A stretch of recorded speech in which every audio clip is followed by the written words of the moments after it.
Let me ask you something. If markets fall 20%, if inflation rises again, if rates stay higher for longer, if headlines become darker, if your portfolio suddenly feels uncomfortable, would you still trust your structure? Because that is the real test.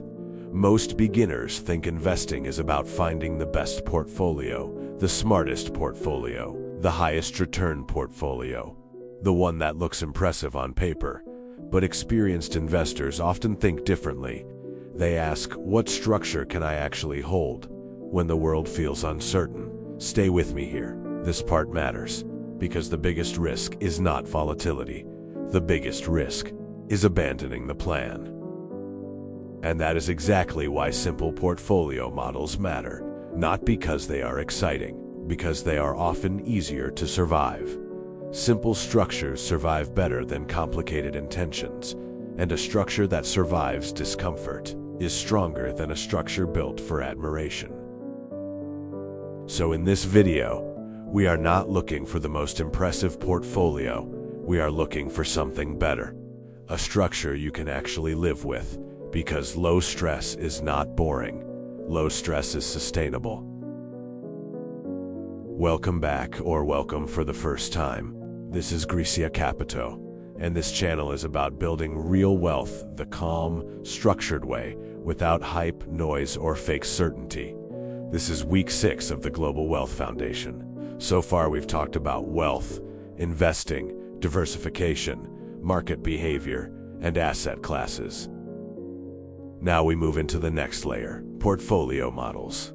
Because once you understand what assets do, the next question becomes, how do you combine them in a way that actually works for a real person? Not a perfect investor, not a robot, a real person. A person with emotions, a person with doubts, a person who has to live through market stress in real time. A portfolio is not only built for markets, it is built for the investor who has to live through those markets. And that is where portfolio thinking becomes more mature. The question is not what looks smartest. The question is what survives your own behavior. If you're already subscribed, thank you. I appreciate you being part of this series. And if you're not subscribed yet, consider doing it now so you don't miss the next lessons. Each video builds on the previous one, step by step, without hype, without unnecessary complexity. And if this topic was helpful, leaving a like helps this material reach people who are also looking for calm, structured investing education. Now let's start with the foundation. A lot of beginners assume complexity means intelligence, more assets, more charts, more moving parts, more rules, more rebalancing, more options. It sounds sophisticated. But ask yourself honestly, does complexity always improve results, or does it sometimes just increase confusion? That is where many beginners get this wrong. They think a complicated portfolio must be a better portfolio. But often complexity creates something very different. More decisions, more doubt, more comparison, more second guessing, more reaction to noise. And when decisions increase, stress often increases too. A strong structure reduces unnecessary decisions. Discipline becomes easier when the system is clearer. Do you see the difference? A portfolio is only useful if you can maintain it. That sounds simple, but it is one of the most important ideas in investing, because the best portfolio on paper can fail in real life. Why? Because real life includes fear, bad headlines, drawdowns, unexpected bills, doubt, impatience, comparison, internet noise. And you are not building a portfolio for a perfect year. A portfolio is not built for perfect years. It is built for uncertain years. That is why low-stress investing is often underestimated. People confuse low stress with low intelligence. But simple is not the enemy of intelligent. Sometimes simple is what makes intelligence executable. Let me ask you something. Do you want a portfolio that sounds smart when markets are calm? Or a portfolio that still makes sense to you when markets get ugly? Because behavior matters more than optimization. Optimization looks impressive in theory. Behavior decides what survives in practice. And you, what kind of structure would you actually trust? A lot of beginners are searching for the perfect portfolio, but that search itself becomes a trap. Because once you believe the perfect structure exists, you keep comparing, you keep adjusting, you keep doubting, you keep waiting, and certainty never fully arrives. This part matters. Portfolio construction is not about finding perfection. It is about choosing trade-offs consciously. Do you want higher returns in theory, or a structure you can actually maintain? That is a much more honest question, because the future will not reward the same behavior equally, and the future will not always reward the same structure equally either. So the goal is not perfection. The goal is durability. Now let's move into the first model, the one-asset portfolio concept. This is one of the simplest possible portfolio structures. One diversified fund, one structure, one rule. Keep investing regularly, that's it.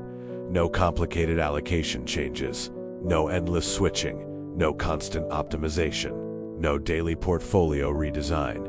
Just one diversified structure and repeated consistency. For some people, this sounds too simple, maybe even too boring, but stay with me here. Simple does not mean weak. Simple often means intentional. And for many beginners, this model can be extremely powerful. Why? Because it removes noise, it reduces decision fatigue, it creates clarity, and consistency is easier. When decisions are reduced, that matters more than many people realize. Because the problem for most beginners is not lack of information. It is lack of stability in execution. A one-asset model says, I do not need 10 moving parts right now. I need one structure I understand and can stick with. Let me ask you something. Would you really hold that structure in a bad year? Would you hold this model in a bad year? Would you continue investing into it if headlines were negative for months? Because that is the real question. Not whether the model looks elegant, whether it survives your behavior. Now, of course, there are trade-offs: less customization, less flexibility, full dependence on one structure. For some investors, that feels efficient. For others, that feels psychologically too narrow, and that is fine. The point is not that one asset is always best. The point is that one asset can sometimes be more disciplined than many random positions. A portfolio is not a shopping cart. Exposure without purpose is not strategy. Owning more things does not automatically mean you built something better. This is where portfolio thinking becomes more mature. The question is not, how many things do I own? The question is, does the structure make sense for me? And you, what matters more to you right now?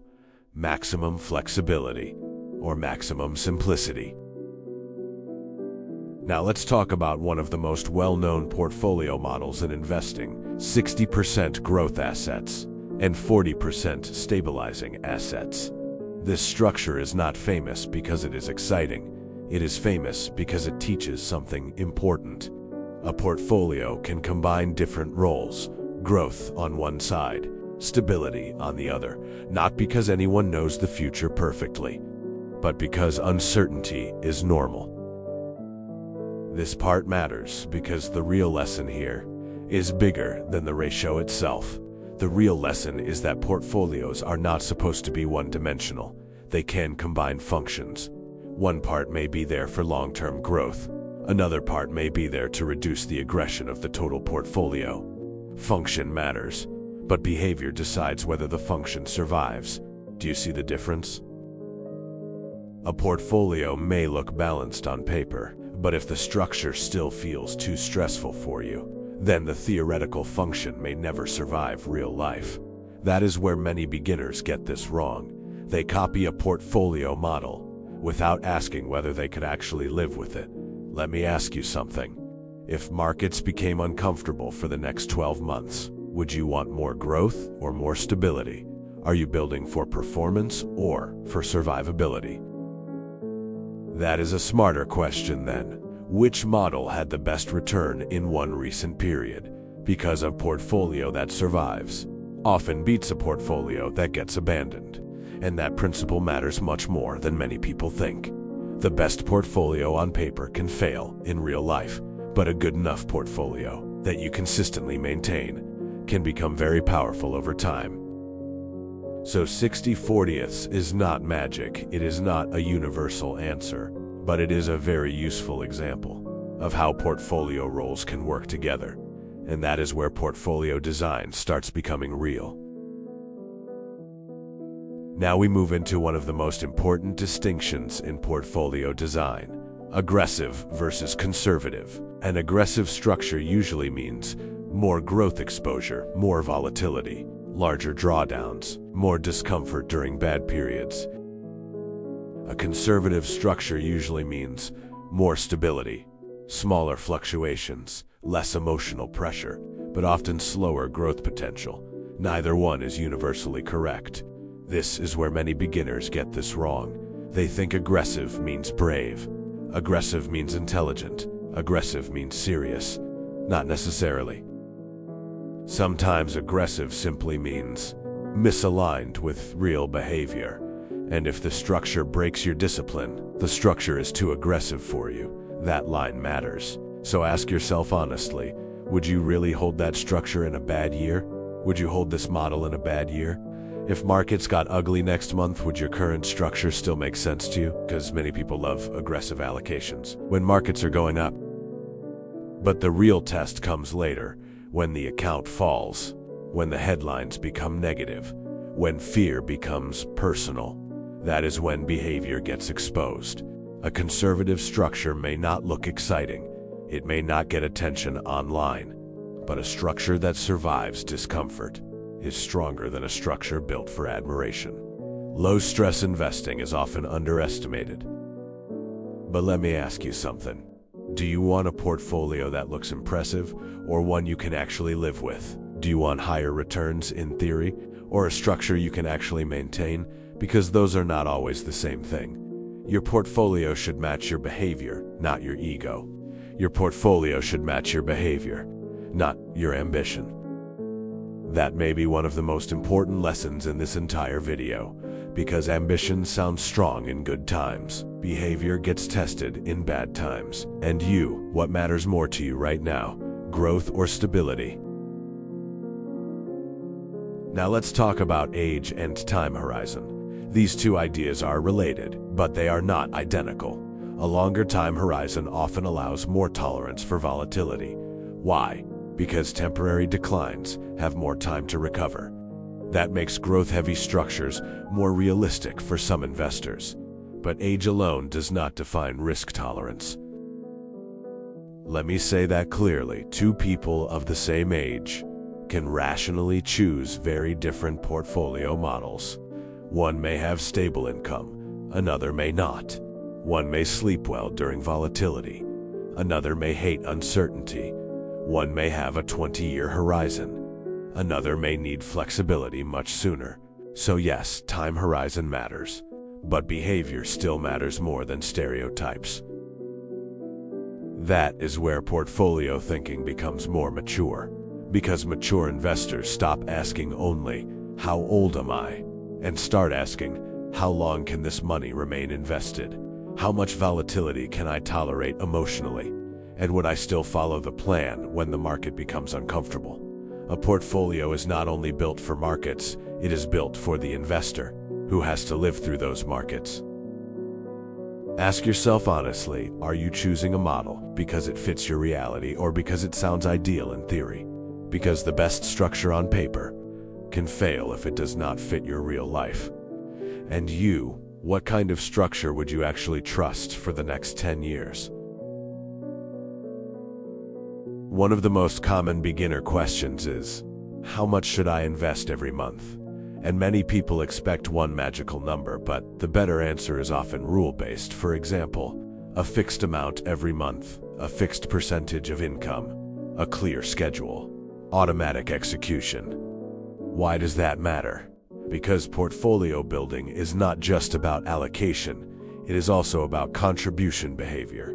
A portfolio is built through repeated action, month after month, year after year, not through one emotional decision. Consistency is easier when decisions are reduced. This part matters because many people think they need perfect timing, but often what they really need is a repeatable process. A strong structure reduces unnecessary decisions. Discipline becomes easier when the system is clearer. So let me ask you something. Do you need a better asset selection or a better monthly habit? For many beginners, the stronger habit matters more first, because small amounts invested consistently can become more meaningful than large amounts invested irregularly. Behavior matters more than optimization, and that idea applies here too. A beautiful plan that is not followed is weaker than a simple plan that gets executed. Are you building for performance only, or are you also building for survivability? Because survivability is what allows compounding to continue. A lot of beginners delay investing for one reason. They think the amount is too small. Maybe they think $100 is nothing, $50 is pointless, $200 will not make a difference. But this is where mindset matters. The purpose of starting small is not immediate wealth. The purpose is process familiarity, learning how investing feels, learning how volatility behaves, learning how you behave, learning how consistency actually works in real life. Stay with me here. This part matters because skills often matter more than starting size. If someone cannot stay disciplined with small amounts, why would bigger amounts suddenly solve the problem? A small beginning can still build a serious investor mindset, and that mindset can later support larger scale. Simple is not the enemy of intelligent. Sometimes simple is what makes intelligence executable. So do not underestimate a small start. A weak start is not the problem. No start is the problem. And you, if you started with 100 a month, would you respect the process or dismiss it because the number feels small? That answer matters, because respecting the process early often creates better long-term behavior later. Now let's talk about one of the most underrated ideas in beginner investing: automation. Automation removes repeated decisions, and fewer decisions often lead to fewer mistakes. That matters more than many people think, because mood changes, confidence changes, motivation changes, headlines change, your emotional state changes. But automation can continue quietly, and that is powerful, because a portfolio is only useful if you can maintain it. Automation supports discipline without demanding constant emotional energy. Low stress is not boring. Low stress is sustainable. That is why automation fits so well. With beginner portfolio design, it reduces hesitation, it reduces overthinking, it reduces the chance that you interrupt the process for emotional reasons. A strong structure reduces unnecessary decisions. Discipline becomes easier when the system is clearer. Let me ask you something. Would your investing process improve if it required less motivation? For many people, the answer is clearly yes. And that tells you something important. The best system is often the one that continues quietly, not the one that creates the most stimulation. The future will not reward the same behavior equally, and quiet consistency often beats emotional intensity. So what do beginners usually get wrong here? First, they choose based on excitement.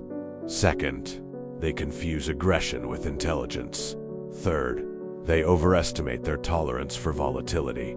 Fourth, they keep changing structure too early.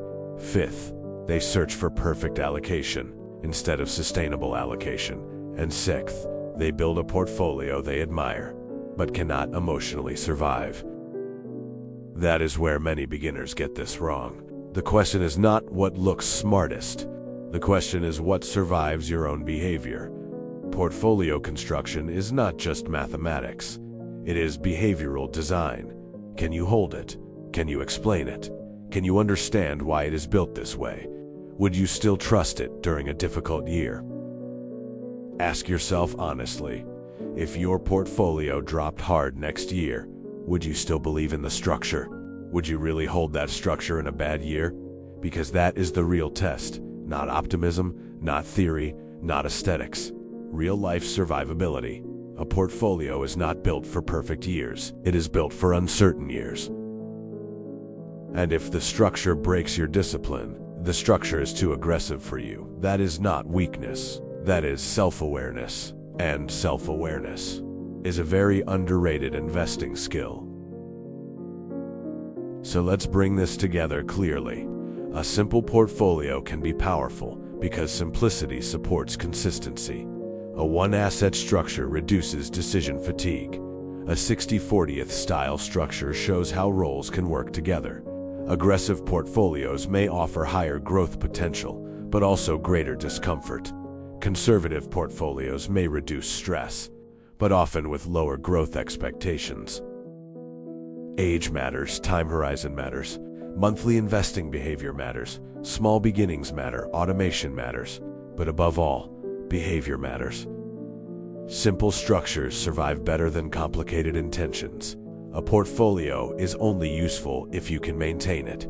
The best portfolio on paper can fail in real life.